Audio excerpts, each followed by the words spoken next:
What's going on, y'all? Welcome back to another episode of the Benjy Buchanan Show. And you know we about to get into my favorite subject, react with Benjy. Let's go. Let's go. All praises. Welcome to the Benjy Buchanan Show.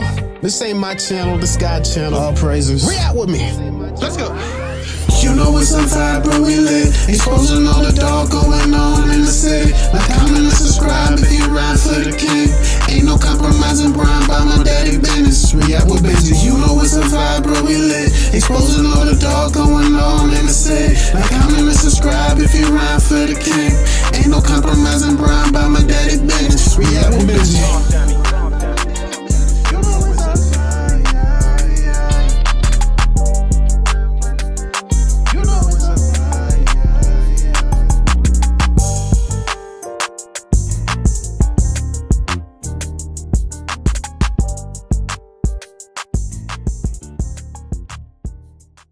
My mom was unalived in her own home, and I promise you, I think that house was haunted after. Alright, so Pete! As most of you guys know, my mom was unalived by her husband in her own home. 2 days before her funeral, I don't know why, but me and my wife thought it'd be smart to spend the night there. In my head at the time, because I had to clean the entire house out by myself, so I thought it'd be smart for me to box everything up so that after her funeral, I could just load it up and move it. Biggest mistake I'd have never made. So me and my wife and my 3-month-old daughter at the time ended up going to that house. Now, spending the night at my mom's house was not out of the ordinary. Me and my wife used to do it from time to time just so, you know, we could spend time with my mom. But this time, shit was just different. So we get to the house, we end up kicking back. It's a touchy time for me. I'm grieving. I'm in this house. I'm thinking of memories we've had and all kind of stuff. So we up in the living room watching TV because my mom had a touchy time for me. I'm grieving. I'm in this house. I'm thinking of memories we've had and all kind of stuff. So we up in the living room watching TV because my mom had a huge TV system. So we watching TV, got our feet up, just relaxing. Out of nowhere, my mom's AC turns on, and it started making the weirdest noise I've never heard it make. That joint sounded like, ooh. Now, most black people know this rule, but I'm gonna let you guys know for those who are not a part of the community. When you hear something spooky or witness something spooky, you don't say nothing. You look at each other just to verify that the other person heard that same noise. And you be like, hell no, like the movie Nope. You be like, nope, and keep on doing what you're doing. I look at my wife, she look at me. We both said with our eyes, nope, and went back to watching TV. After a while, it starts getting louder. It's like, I give my wife the side eye, she give me the side eye, my baby give both us the side eye, and all 3 of us said collectively, nope, and keep watching TV. Then you just hear a crash noise. At this point, I am terrified. But I can't be because I'm the man, so I gotta check the noise. I get up off the couch and I go into the kitchen. And as I walk into the kitchen, I see a glass that was in the cabinet. Don't know how it fell, but it fell out of the cabinet and broke on the floor. I look at my wife and I say, I don't give a fuck, Keisha. Sweep it up and go back to watching TV. Fast forward, it's nighttime, it's time for us to get to bed. I am exhausted because for the last few days, I really barely got any sleep because I just had to do so much stuff. We get in my mom's bed. She got that Tempur-Pedic and I ain't never slept in one, so I'm excited.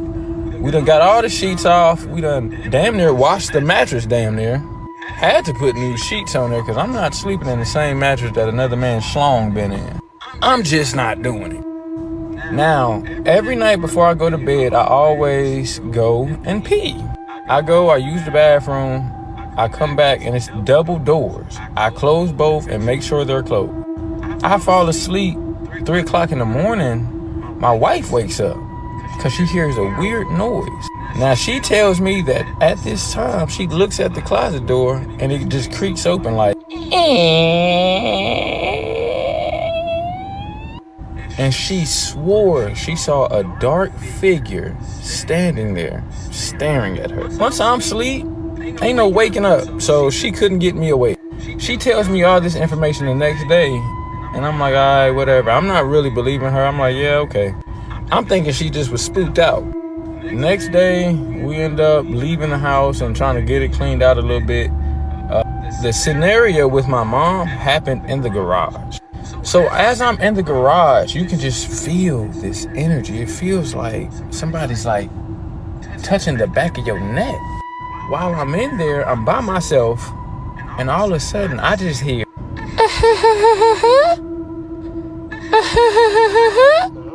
I hear it, but I'm not paying it no mind. Whatever that is, it's probably my wife and her laughing, playing with my daughter. I'm not knowing.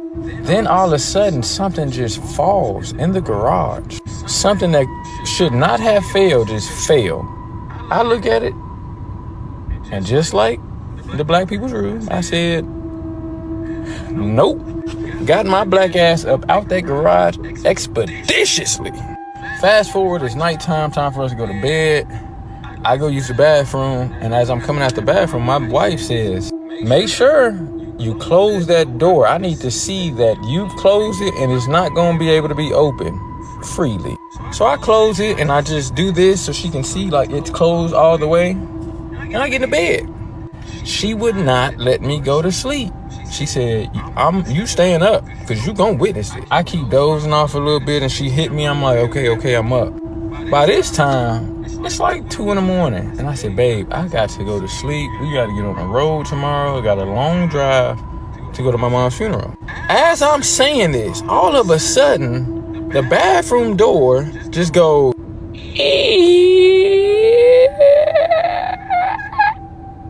I'm laying down and I look up and I'm staring at the door.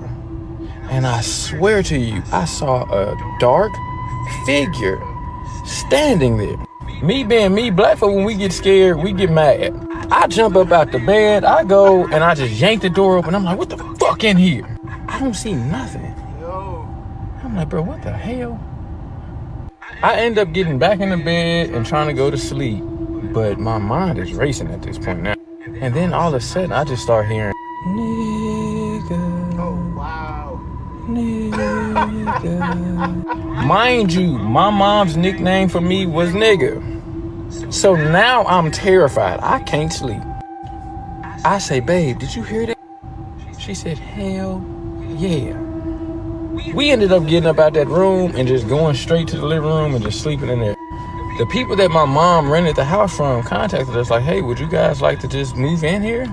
And we both said, hell no. Next day, we ended up getting on the road and going to the funeral. After the funeral, we get back to Memphis and had to go to that house and clean it out. But I would not go there alone. I had to have somebody with me. We ended up getting the house cleaned out. And I've never stepped foot in there again. The other day, I was driving past that house. And I saw a new family staying there. And all I could think was, damn, I wonder if they hear those same noises. My mom was unalived in her own home. Okay. That was a crazy story, right? Funny, too. It was funny. Because, like, you got demons out here throwing the N-word at you, make you think it's your mom and all that. That's crazy. But here's the problem, though. The black community, bro. You hear supernatural things going on, and your first instinct is to just say no and go back to sleep? Nah, that's what the demons want, bro. Because if you don't deal with them, that gives them more time in your life. And you say you got kids, that give them time in your kids' life too. So, yeah, we got to break that nope mentality and step into the power that God gave us to rebuke these spirits. Because I guarantee you, if this brother had used the name of Jesus, it may have took a little time because it seemed like this demon was a little strong. But if he had used the name of Jesus against that demon, I guarantee you that house would have been cleaned out. That it would have been cleaned out. So that's a problem. You can't just sit in a demonically infested space As scared as you are, you can't just so what you're saying is you rather sit through it than to remove it from your home. Like, you're dealing with spiritual squatters, bro. You have right to that home because it was your mother's place that she was renting, and you were her blood, so therefore you have right to that spot. So therefore, those spiritual squatters, they don't have that right. You need to, get them up out of there. But he chose to leave. That's fine too. If you just want to leave, that's cool. But black people, y'all got to come out of that mentality of nope. You got to deal with it. Because if it was a real flesh and blood individual, y'all would have dealt with it. Right? To the best of your ability, you would have dealt with it.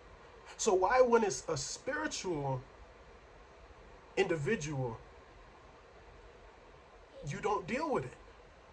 You feel me? That's the issue, man. We gotta come up out of that, bruh. For real. Start dealing with these spirits before they deal with you.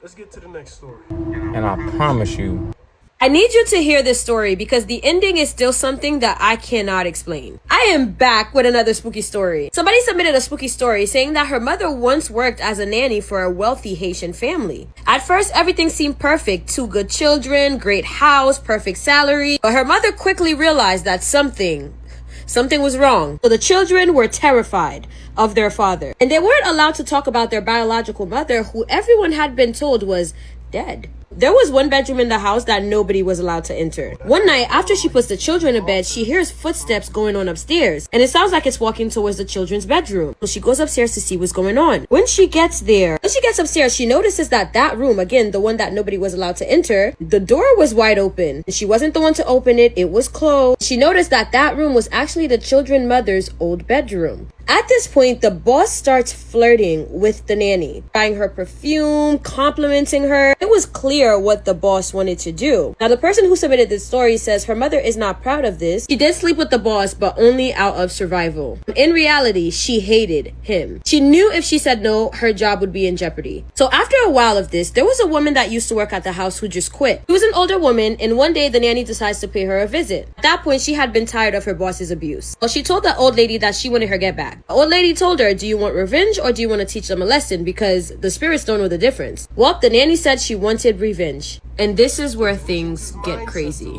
Now, the person who submitted this story says her mother refused to tell her exactly what she did. However, after she did it, the family started experiencing some really strange things. Everybody in that family was haunted. The father began hearing footsteps. The children was talking to somebody that nobody else could see. After all this terror, one night during a thunderstorm, the boss asked the nanny, what the fuck did you do to me? And before she could answer, they heard footsteps coming downstairs. The nanny looked up and y'all, standing at the top of the staircase was the dead wife. This story is so long. It's like literally over 20 minutes. I already recorded the whole thing. And I know you guys are looking for spooky stories, so I got y'all. The rest of the story is on YT. I will not be doing a part 2. If you want to hear the full story, it is this one. Till you go over there to catch up. I also post a lot. What would you do if your husband came home from work early and sat down at the kitchen table, but then you get a call from your real husband? This is Scared with Jess, and today's story. Imagine thinking you're just having a regular day at your uncle's house and a spirit comes to you, letting you know how your uncle raped and unalived her. Yeah, cousins, this is going to be a long one, so let's not waste no time and let's get into it. Now for this story time, we're going to call her Becca. So back in 2009, around July 4th, Becca and her family went down to Arkansas to visit their other family members. Now, they stayed in Arkansas for about a week because they was having a family reunion. Now, Becca also had a twin. And one weekend, her and her twin wanted to go to their favorite uncle house. And we're going to call him Uncle Tim. Now, when they arrived at Tim's house, he did tell them that they could stay the night. However, do not go into his cellar roaming around. Tim did have a farm out there behind his house, so he did tell them that they can go out there and feed the horses and play with the horses. However, come back to the front when you're done. So of course, being kids playing around, Becca, her twin, and her cousin Tracy, which was also there, wanted to play tag. Tracy is a girl, by the way. So the twin went to go count while Becca and Tracy went to go hide. So Becca told Tracy, let's go hide in the cellar. She said the way Tracy's eyes just widened and said no. So Becca just grabbed Tracy's arm and said, girl, let's go. Stop being scary. So they went into the cellar. Now, during this time, Becca said they didn't have smartphones and iPhones and everything of that nature. But however, Tim did keep flashlights around in the cellar because they used to have really bad tornadoes. Becca ended up finding a flashlight, and her and Tracy just ended up having a little scavenger hunt while her twin was still trying to find where they're at. Now, once the twin finally found them, he told them that he was going to tell Uncle Tim that they went into his cellar when he told them not to. Becca told him to shut up and get a flashlight and to keep the cellar door cracked just enough in case they hear him coming. Now, Becca said this cellar was big enough that you can put sheeps in it. So as they roaming around, they end up finding old chains, tools, butcher knives, and even a box that was locked. So Becca wandered off to a section in the cellar that looked like it used to be an old bathroom and a toilet used to be there. She said she ended up finding a pair of little girls' clothing. So what was so odd about it is that it was freshly wet. Maybe it was water, maybe it was blood, but it didn't have a smell to it yet. She said that scared her and she immediately started to run and tell her twin brother. However, when she turned around, Tracy and her twin was right there looking with her. So the twin began to dig even further. They ended up finding a missing persons flyer with a little girl on it. The flyer was an African-American little girl and her name was Georgia. That whole bathroom looked like it was filled with nothing but blood. She was freaked out. She told her twin and Tracy, let's get up out of here. And they were so glad they did not get caught by Uncle Tim.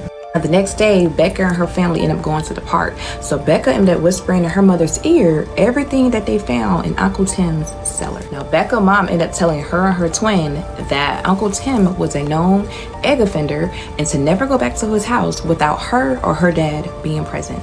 Becca's mom also told them that no girls in their family was ever allowed to spend the night over at Tim's house because of that very reason. So as Becca lay down to go to sleep that night, she started hearing toys go off in the next room.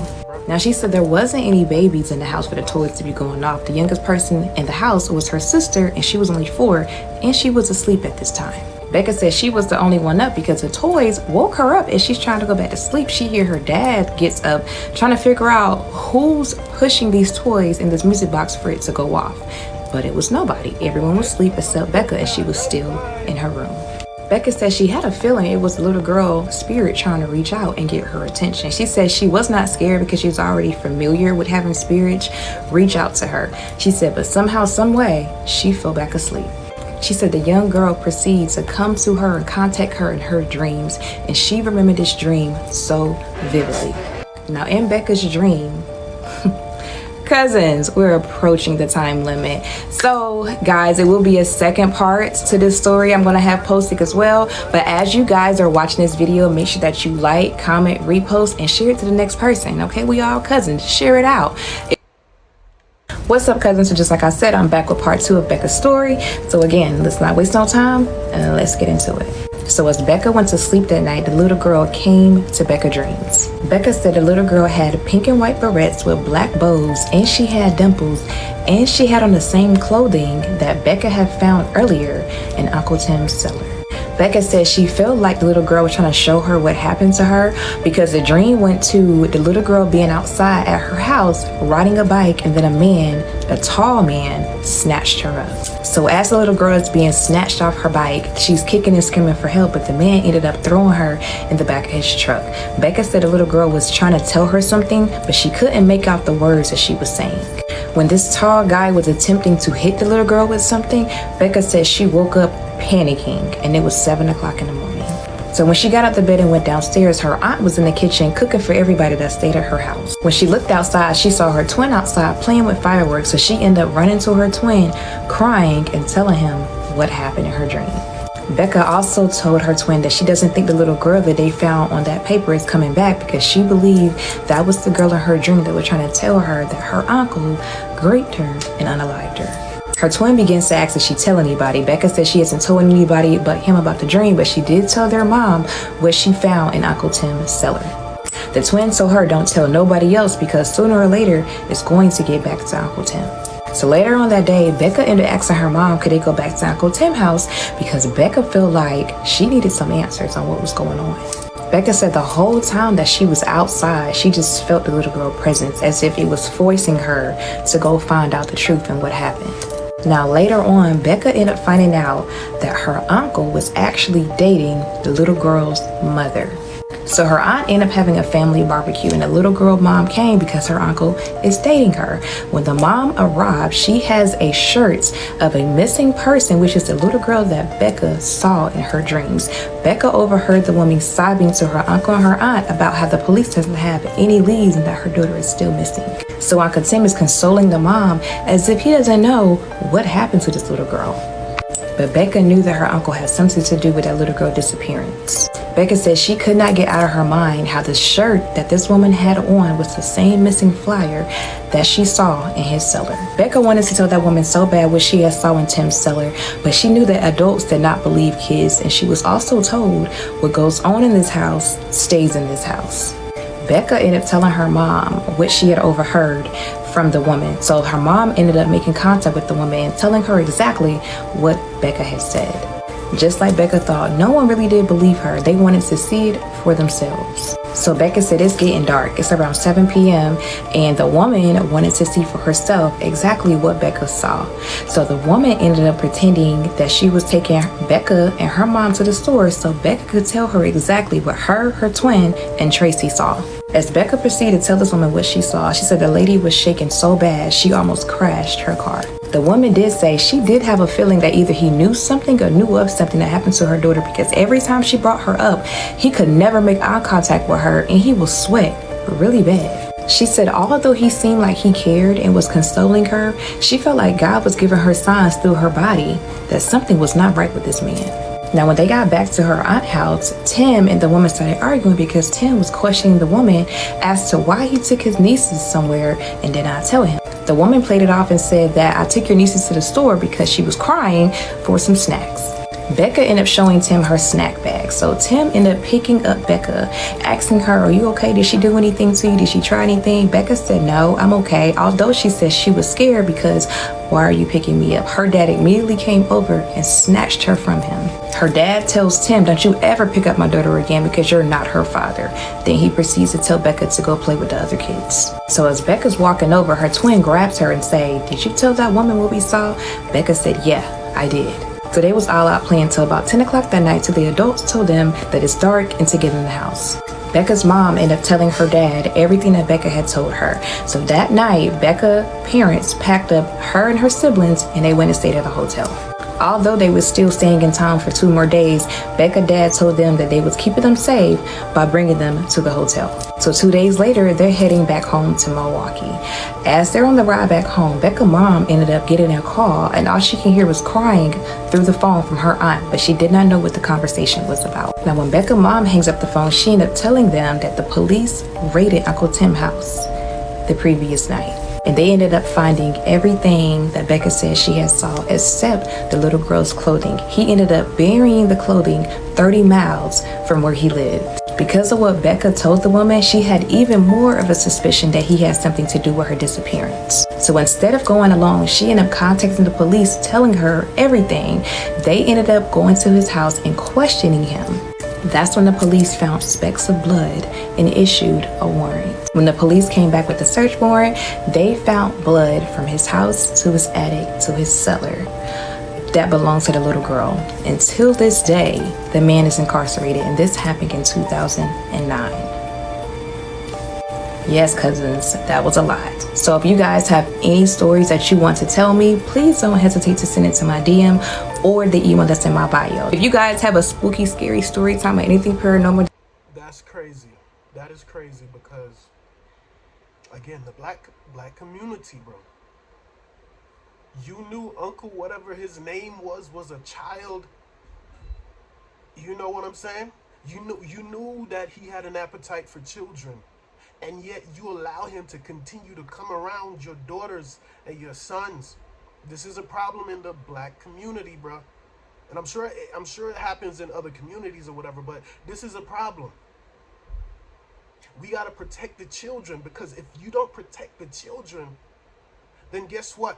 Those who are abused are going to grow up and become abusers themselves in some type of way.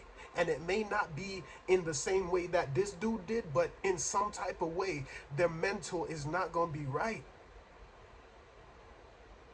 You know this man is wicked. and you choose to continue to go around him with your little ones, that's a no. Now, I will say though, I believe that was a demonic spirit, a familiar spirit that was familiar with that little girl, that was showing this individual what happened. And God allowed this to happen. You feel me? God allowed it. Because Uncle Tom needed to go to jail. He needs to be in jail. There's no way you can go do this. And then you're so sick that you went and had a relationship with the girl's mother for years.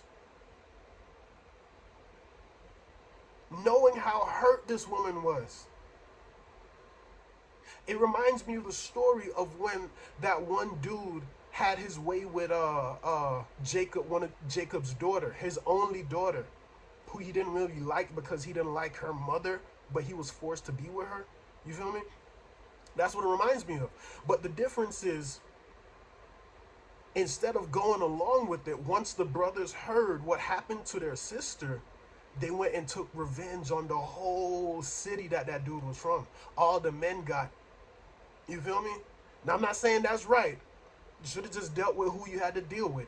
But regardless, they didn't just sit by and be like, oh, just stay away from him because he's this and he's that. Nah, they went and dealt with him and his community. Folks got to do better, bro. Black folks, do better. We have to do better. Old white lady comes out. I say hi. I just want to introduce myself. My name is Marie. I know you don't know me, and I know this is a little uncomfortable for you, but I used to live in this house right here years ago. She said, when did you live here? I said, back in the 80s. She said, oh, okay. I've been here all this time. I said, so did you know a lot of the families that lived here? She said, I seen them come and go. I said, okay. Well, how many, I don't mean to, be intrusive, but how many families? She looked at me and said, lots of families have lived there. They don't stay very long and they leave very fast. And I said, well, my family was one of the families and we were there in the 80s, in the early 80s, and we didn't stay very, very long and we left very fast. And it was because of some things that were going on. And at this point, I'm still trying to figure out how to open the conversation of ghosts and paranormal. How do I say this to her? Seems like she know where you live. But she knows, I said, we didn't stay very long because of a lot of things that happened in the house. And she's like, a lot of bad things. I said, yeah, a lot of bad things. So she said, I don't want you to come in the house. Let's go outside. So she walks me out to the driveway. She's old too. We go out towards the front of the driveway, close to the mailbox. It was almost like she didn't want something or someone to hear us talking. So she escorted me out towards the front of the driveway. And then she's like, there's a lot of things that have happened in this neighborhood to a lot of people. But this house, people don't stay very, very long. And she said, there's been a lot of things that have happened in my house. And I said, I think I remember your house when I was younger with all of the religious things that you have. She said, this is the only thing that protects me. And there are things here that I have experienced. There's things that are in this house that are in this area. Other people have experienced as well. And this is my way of protection. She's like, it's not gonna make me move. She said they've attacked me. They've attacked her grandchildren. She had her little children back then. They're all grown now. She said they attacked her children and they would attack her, but she was determined not to leave her house. I found out recently she passed away and then the children have the house. And one of the daughters, she's in her 50s, 60s. She's living in the house. She was telling me that a lot of people in the entire neighborhood had been experiencing something. So I told her, well, we went through some crazy shit in this house. I'm investigating it and I want to kind of find out more. She was like, well, all you need to do is walk up the street and start asking people and get their testimony. So I was like, okay. Okay, whatever. So yeah, it sounds to me that whole neighborhood is demonically infested. There's witches and wizards within that neighborhood. Where if it's that Louisiana stuff or wherever they've Creole stuff, is demonic witchcraft that's being done in that neighborhood, and nobody's doing anything about it. Oh, she has her cross. Okay, you have your religious stuff, but you're not doing anything. Because if You simply knew your power. If you're a Christian, you need to know your power. God gave you the power to trample upon the head of serpents and scorpions and over all the power of the enemy. That means they really can't do nothing to you if you know your power. But if you don't know your power, they're going to walk all over you. It's going to be the opposite. They will trample upon you until you know your power. I guarantee you, bro, when I first got saved and started to learn about spiritual warfare and stuff, there was a vision I had. Once I started to pray a certain way, there was a vision. And it was of a man from a meme. I don't know his name, but it was like, he was like, and God was showing me that the demons were surprised that I began to pray a certain way. Instead of praying, thank you, God, for the day, thank you for my family, and going to sleep and stuff like that, you begin to pray against demonic altars. You begin to pray against demonic spirits, right? In neighborhoods, right? Whether witches, wizards, Santeras, all of those things. You begin to pray against those things, and you begin to hit in the realm of the spirit their demonic altars. So as Tiffany Montgomery says, altar versus altar, right? God told that one dude, I can't remember his name right now, but basically he was saying he was the least, him and his people were the least in all of Israel. And the angel said, nah, cuz you are a mighty man of valor. That's what God created you to be. But because you're under demonic subjection, because your father has erected demonic altars to demonic beings, okay, you are under their thumb. You're under their rule. So what God told him to do, go and destroy that altar. And when you destroy it, use those same rocks and all those things to erect an altar to me. And once he did that, all of a sudden, that man then became the mighty man of valor that God said he was. And he was the one that freed Israel from the people that were coming and taking things from their land and charging them for their own fruits and vegetables and crops and all these things. He only did that because he tore down that demonic altar that was in that neighborhood. If he didn't tear down that altar, him and his people would still be the least in the kingdom, even now. Okay? So you can't just sit around. You can't just sit around and know things are going on in your home, in your neighborhood, and you're just like, no. I'm not gonna check on that. I'm not gonna see what that is. I'm gonna cover my head with my blanket. Nah, you have to face it head on. You pray, you fast.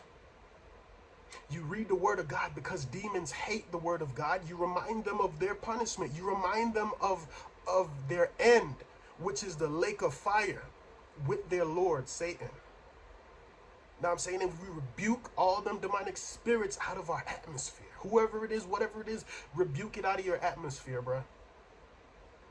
If you don't do that, it's going to deal with you continually. And when you're gone, it's going to deal with your family continually, perpetually, until somebody stands up, until somebody decides to become a judge, right? Just like Samson and the other judges of Israel. Somebody has to stand up. If nobody stands up, everybody going to get laid down. They're going to get laid out. But anyways, man, let's get to the last video. Okay, listen to this crazy story. It is 100% true. I'm not lying about this, okay? It's gonna sound crazy, but it 100% happened to us. So, when me, my mama, and my baby brother lived in Rochester, Minnesota, we lived in this apartment building. And it was an entity, like a demon, in the apartment that looked like me. A demon. I know. Imagine me being the person, right? So what had happened was, we lived in this apartment building, and my mama rule when it came to going out for me was my curfew's 11 o'clock. If you cannot make it back in this house by 11 o'clock, wherever you are, make sure you can spend the night there. Because if you're going to blatantly disrespect me by not following my house rules, then you won't be in my house. And as an adult, you know, okay, even as a kid, I said, well, I just won't come in. So anytime I wasn't in my room, my door was open, because what do I need clothes for? Ain't nothing in there. But when I'm there, my door is closed. And so one night I'm out because I knew I wasn't coming back. And I told my mama, I'm going out. She was like, I already know. I packed my little spend of the night bag and I was in the streets. So my baby brother slept in my room. So that means the door is closed because it's not me in there, but it is a human being in there. And so we call my baby brother Foots. His real name is Larry though. But so Foots is in my room and the door is closed. Supposedly, this is what my mama said. I come in the house at like maybe 10:30 in the morning, 11 o'clock, because you could come back home. You just can't come home after the curfew in the middle of the night. You just have to wait till the next day, daytime, to come home. So I'm coming home with my bag and my mama's sitting on the couch. I said, what I do? I already knew I did something. She was like, what I tell you about coming in this house after the curfew and then coming in my room messing with shit on my dresser? I said, I wasn't here last night. She was like, Michelle, yes, you was. You was in my room looking for something. I don't even know what you was looking for. I said, here is my bag. I said, do you want me to call the people who I was with last night? They will tell you I was with them at their house last night. She was like, call them. Because I don't. So me and my baby brother always pranked my mama. We just thought it was so funny. We just thought, I don't know, just being kids, I guess. So she like, you know, between you and Foots, I don't trust y'all. Y'all always, you could have been staying out to try to do this prank on me. And she not wrong. It's something I would do, but it wasn't me. So I called my friend, hey, wasn't I with you last night? All last night. She's like, yeah, you were. And my mom was like, I said, why you say I came home? She said, girl, because you came in my bedroom, like kind of slid in. You didn't open the door. You cracked the door. You slid into the room and you was kind of just patting around on a dresser, not looking up, but just patting on top of things, like just patting on a dresser. And then when I said, like, girl, what do you want? You just turned around and left. She was like, I didn't even see your face. It just, I knew it was you because it looked like from when you walked in, it looked like you and you just walked out. I said, Mama, that wasn't me. That was not me. I was not here. So I'm like, Foots, did I come in the room last night? He was like, no, you was gone all night. I said, exactly. She was like, well, that's strange. Well, I don't know, because it sounds like y'all not trying to run no prank on me. I said, we're really not trying to run no prank. So a couple of months passed and it happened again, but I was home. So me and my baby brother was in my room chilling. We fall asleep in my room. My room door is closed because I'm in the room. So it was like in the middle of the night. It had to be like 1 a.m. I heard my mama come in my room, but I didn't wake up because she just like cracked the door. But she didn't like come in, but I heard her crack the door. And so I'm like, whatever, like if she needs something, she'll wake me up. So, you know, I'm still asleep. She go back in her room. She come back in the room maybe an hour or so later. And she was like, Michelle. And this me, I'm deep sleep now. Deep waking up ugly. Like, what? She was like, you wasn't just in my room? I'm like, no, I was not in your room. She said, girl, when I say I just seen something that looked just like you doing the same thing then when you wasn't here that night, just touching around on my dresser, slid in the room, you didn't open the door, whatever it was. I said, stop saying it's me. She said, whatever it was, it don't open the door all the way. It just cracked the door a little bit. It just slides in the room and just starts patting and looking on my dresser. And she said, but this time, when I said, Michelle, what the hell are you looking for on my dresser? She said it turned around and said nothing and just walked out. And she was like, and that's why I came over to your room, because there's no way you can walk out my room. And it's not like a big apartment. It was like a short hallway between her room and my room. And she like, there was no way you could have ran back in here, jumped in the bed and act like you was asleep if it was you. I said, I'm telling you, it was not me. It wasn't me. And so she was like, okay, we gonna go to church. So Rochester only had like one church that I knew of. And everybody went to the same church, but the church was really lame. So we would be on and off going to the church. So my mom like, we going to the church because we need somebody up in here to start praying for real, because maybe my prayers ain't getting through, or whatever. So the priest or the pastor of the church, he come with a couple of other people from the church. And he's like, you know, as soon as he walked in, he was like, yeah, it's definitely something in here, but what's in here is kind of sneaky. Like, I can sense it. It's like I can feel it, that it's in here, but it's like hiding really good. And I don't know where it's hiding, but it's like strong and weak at the same time. And so he like, I need all the kids to get out. Get out. I'm trying to see too. I'm trying to see I'm trying to see what's going on around here, because it's me. Why you using me, right? So we go out in the hallway. We were supposed to leave out of the building, but we so damn nosy. So we go outside and we just hear rack. And so next minute we know, it like a bunch of ruckus is going on in the house. Then it just get quiet. Y'all, my hair is crazy. Look at this. Sorry. Then it just gets quiet. And the pastor was like, hold on, no. It's not gone. It's still in here. And we like, what? And so next minute we know, again, a lot of ruckus. The door flies open. The front door flies open. And it's like a gush of wind. No lie. If I'm lying, I am flying, y'all. I'm not lying. Next minute we know, we have the apartment that we stayed in, it was like a storage room right across the hall from us, like this. And it was always locked because, as y'all know, my mama moved a lot. So we didn't really accumulate too much stuff. We just lived off whatever we needed. And so the storage room was right across the way from our apartment. And so when the door flinged open, you know, my mama like, yeah, it's gone now for sure. And so the pastor, he's just walking through the house to do like a final whatever. And he's like, yeah, it's not in here, but it is still here. And my mom was like, what? Like, why would the door fly open? If he was like, I don't know where it is now. I don't think it's in your apartment. I don't think it's in these four walls, but it's still in here because I can sense it. The pastor again say, kids, y'all need to get out of the apartment building. Y'all need to go outside and stand on the front, like on the pavement, like out of the building. And so we did leave the building, but we went and stood like on the back side of the apartment building where we can still kind of see, kind of hear what's going on. So as we're listening to what's going on, the pastor was like, it's in that storage room. The storage room's locked. We've never opened the storage room. We never removed the key from the storage room. He said it's in the storage room.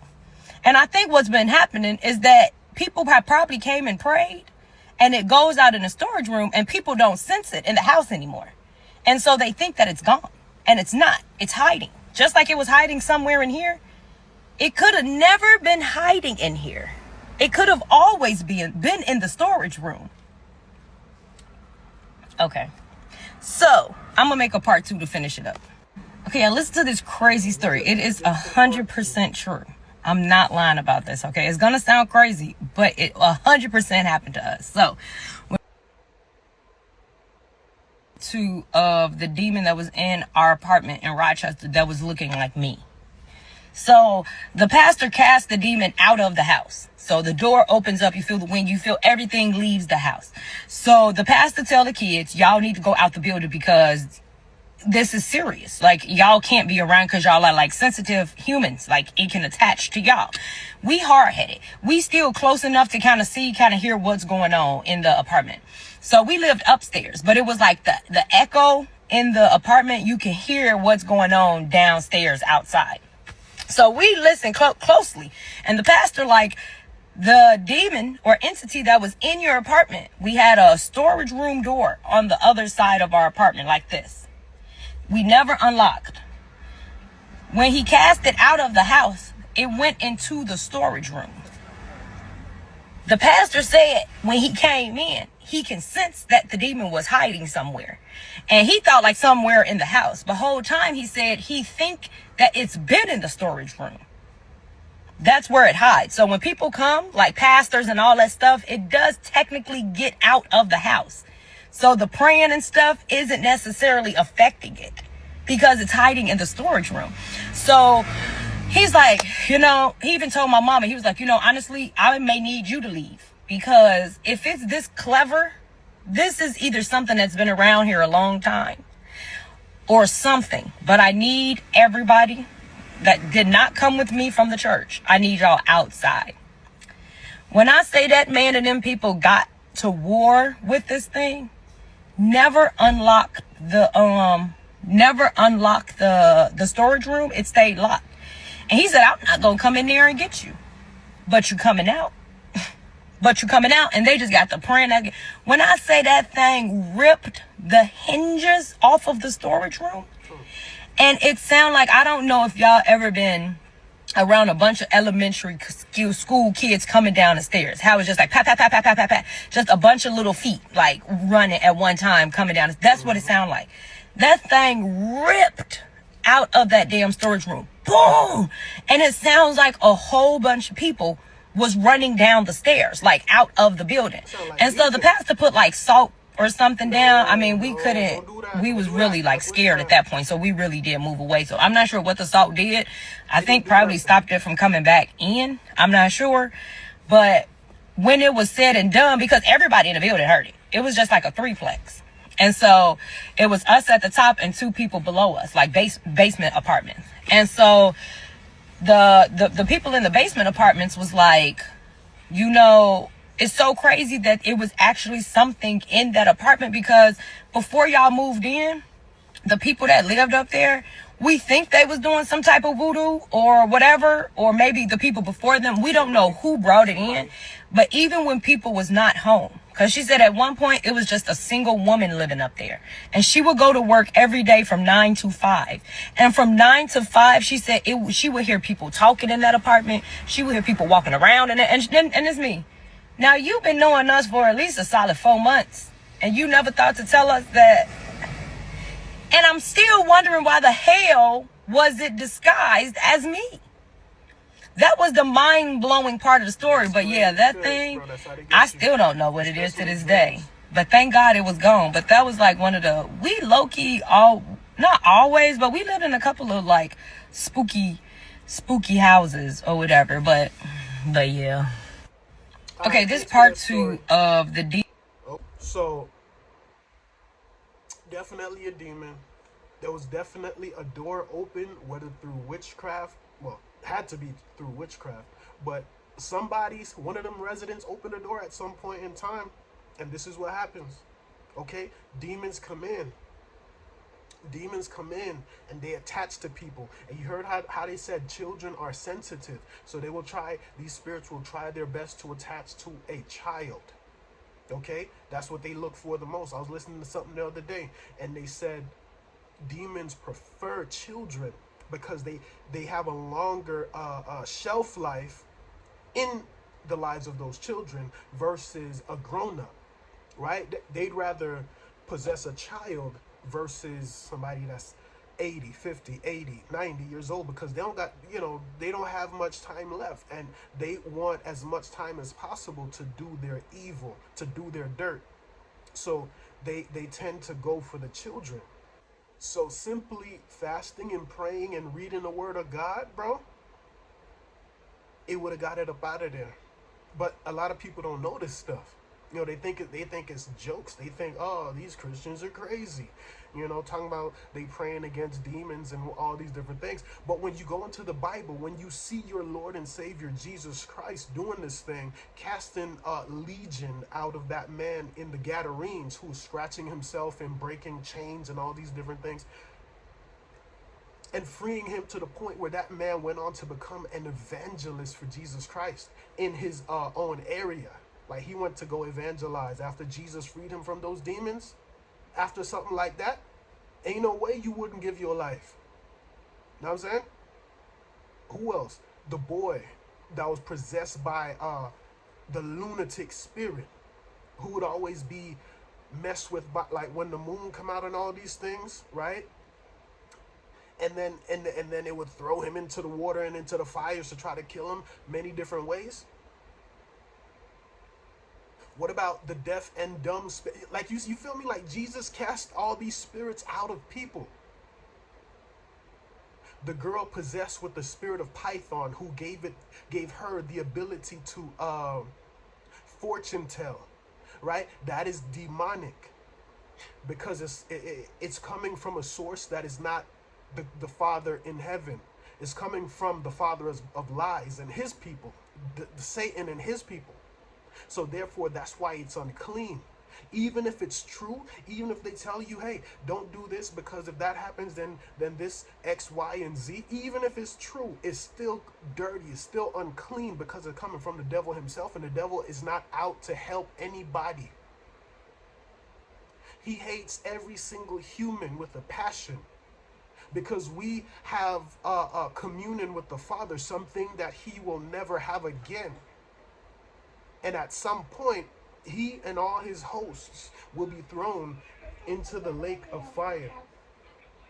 Yeah, he and all his hosts will be thrown into the lake of fire. So he don't want nothing to do with you. Yeah, he'll give you the money, he'll give you the fame and all these different things, move things around so your life can be, you can live like a king and a queen upon the earth. But when your time come, bro, he gonna laugh at you, point at you like, I got you, another one. Like DJ Khaled say, you feel me? We got to do better, people. Whatever your ethnicity, whatever your color, we got to do better. We got to know our spiritual authority in Jesus Christ, because there's no spiritual authority in anybody else. Not a Allah, because that's not the true God. Not a Muhammad, he's dead.